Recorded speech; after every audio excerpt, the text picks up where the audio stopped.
رب اشرح لي صدری ویسر لی امری واحلل عقدۃ من لسانی یفقہوا قولی واجعل لی وزیرا من اہلی۔ قرآن کی باریک بینی کا، اس کی زبان کی باریک بینی کی ایک اور مثال میں آپ کو دکھانے لگا ہوں۔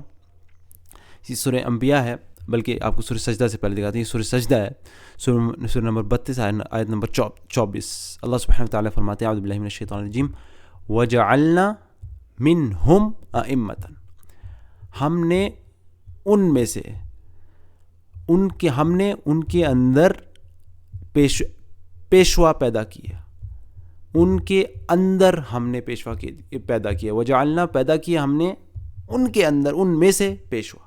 ٹھیک ہے، یہ بڑا ضروری کہ ان کے اندر ہم نے پیشوا، ان کو نہیں، سب کو نہیں پیشوا بنا دیا، بلکہ ان کے اندر سے چنے پیشوا، لیڈرز۔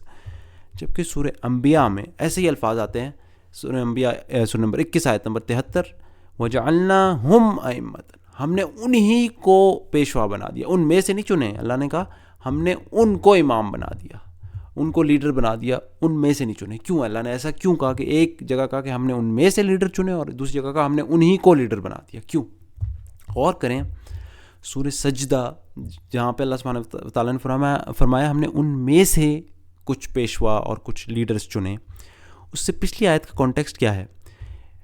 اس سے پہلے ہم موسیٰ کو کتاب دے چکے ہیں، لہٰذا اسی چیز کے ملنے پر تمہیں کوئی شک نہیں ہونا چاہیے۔ اس کتاب کو ہم نے بنی اسرائیل کے لیے ہدایت بنایا۔ اب بنی اسرائیل کے بارے میں بات ہو رہی ہے، اور جب انہوں نے صبر کیا اور ہماری آیات پر یقین لاتے رہے تو ہم نے ان کے اندر پیشوا کیا۔ پوری قوم ہے بنی اسرائیل، تو پوری قوم ہے، پوری قوم تو نہیں لیڈر، ان میں سے کسی کو لیڈر چنا جا رہا ہے نا۔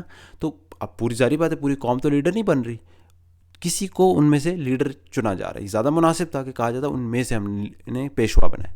جبکہ سورہ انبیاء میں کوئی پوری قوم نہیں ہے۔ اگر آپ پچھلی آیات کو دیکھیں، اللہ تعالیٰ فرماتے ہیں اور ہم اسے اور لوط علیہ، اسے یعنی یہاں پہ ابراہیم علیہ السلام کے پیچھے کہانی چل رہی تھی، اور لوط علیہ السلام کو بچا کر اس سرزمین کی طرف نکال لے گئے جس میں ہم نے دنیا والوں کے لیے برکتیں رکھی، اور ہم نے اسے اسحاق عطا کیا اور یعقوب اس پر مزید، اور ہر ایک کو صالح بنایا، اور ہم نے ان کو امام بنایا۔ اب چند لوگوں کی بات ہو رہی ہے، 2-4 لوگوں کی، یہ پوری قوم نہیں جس میں سے چننا ہے، اور ہم نے ان کو سب کو امام بنا دیا، پیشوا بنا دیا، لیڈر بنا دیا۔ سبحان اللہ، یہاں پہ زیادہ مناسب تھا اللہ تعالیٰ یہ فرماتے۔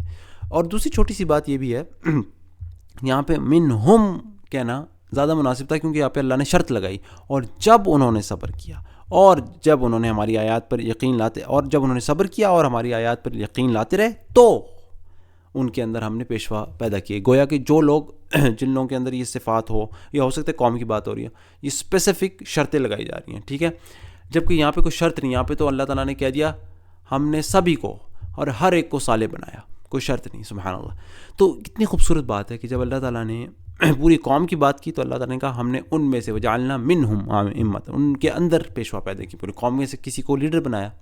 لیکن سورہ انبیاء میں جہاں چند لوگوں کی بات ہے، اللہ نے کہا ان سب کو ہی ہم نے ان سب کو امام بنا دیا، زیادہ مناسب تھا۔ اور دیکھیں اس چیز کو اپریشیٹ کرنے کے لیے ایک تو آپ کو پتہ ہونا چاہیے قرآن کے کانٹیکسٹ ان چیزوں کا، کہ قرآن 23 سال کے عرصے میں نازل ہوا، 14 صدیوں سے کبھی نہیں بدلا گیا، اس کے باوجود ہر لفظ اپنی جگہ ہے۔ لیکن اپریشیٹ کرنے کے لیے یہ سمجھیں کہ اگر آپ ان کو فلپ کر دیں کہ اس کی جگہ میں کہہ دوں کہ ہم نے ان کے اندر پیشوا پیدا کرنے کے بجائے کہہ دیتا ان کو ہی پیشوا بنا دیا، تو زبان کے لحاظ سے کچھ غلط نہیں کہ ٹھیک ہے اس قوم کو پیشوا بنا دیا، اس کے اندر پیشوا پیدا ہو گئے ہوں گے۔ یا اگر آپ سورہ انبیاء میں کہیں ہم نے ان میں سے امام بنا دیے، ان چند لوگوں میں سے بھی، تو آپ سمجھتے ہیں کتنے ہو سکتے، سب کو ہی بنا دیا، تو شاید زبان کے طور پہ اتنا ہو۔ لیکن قرآن کی پریسیجن اور اس کی باریک بینی زبان کی دیکھیں، جہاں جو مطلوب تھا وہی الفاظ استعمال کیے گئے۔ یہ چیز جو ہے اس کو قرآن کو ڈیوائن بناتی ہے، اللہ کی طرف سے نشانیاں ہوتی ہیں کہ جہاں جو الفاظ درکار تھے وہی وہاں استعمال ہوئے۔